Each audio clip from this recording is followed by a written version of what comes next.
I'm Luke Mann with Rangeline Homes up here at our 2-dog Vista build. We've made some framing progress. Let's go take a look.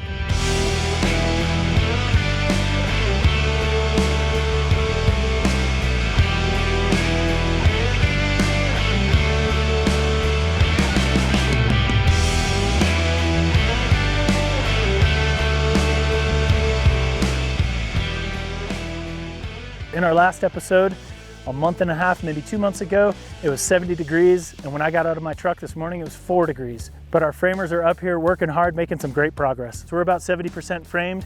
We need to get our roof joists on, along with our roof sheathing, as well as frame some more interior walls. You can also see the zip system that has been applied, which is our exterior sheathing, which also is our WRB, which is our weather resistive barrier, as well as our air barrier once the seams are taped.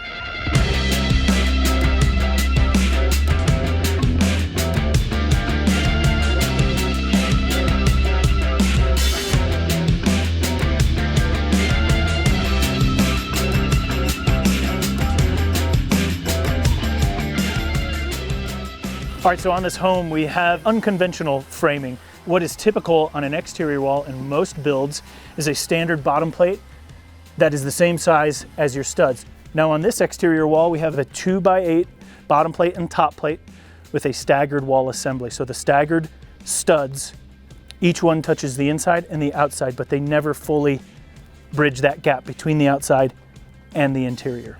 So we've actually created a decoupling effect here to where here, the outside of this stud, if this were an exterior wall, you have a complete transfer of hot or cold from the exterior to the interior. There's no break within this wall. So if you've ever driven by or through your neighborhood on a conventionally framed home, on a cold day, you may actually see on the exterior of a house, let's say there's siding here, you may see frost or snow on the exterior of the home, and then you may start to see lines.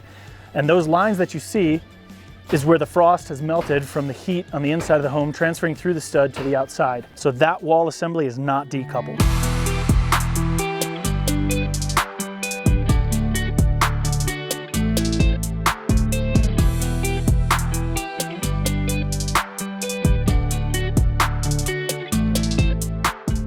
So on this home, we're using the zip system, and we're actually using the 5/8 thick zip system. Normally you see this in a green, but the 5/8, ½ inch, the different thicknesses above the 7/16, you actually get this brownish red color. Part of contributing to the longevity of the home as well as the performance of the home is having a good air barrier as well as a WRB, a weather resistive barrier. Normally what is done is you use OSB or plywood and then you put that material over the top. And zip system, structural panels, do that all in one. Our WRB is on there and our air control layer is on there. Once we have our acrylic-based tape rolled after it's been applied, we're done. It's definitely a faster process. My framing contractor loves putting the zip system up, but he loves not having to put house wrap on anymore, especially up here at 8,300 feet where we can get winds in excess of 70 miles an hour. That tape's not moving. We don't have any house wrap blown in the wind. Definitely more efficient for them, time saver. So the first time we used zip was on a home we built back in 2018, and I called my local rep, Tim Farrell, and he came out and made sure that we were executing it to zip specifications. And I want to thank Tim as well as Huber for sponsoring this video.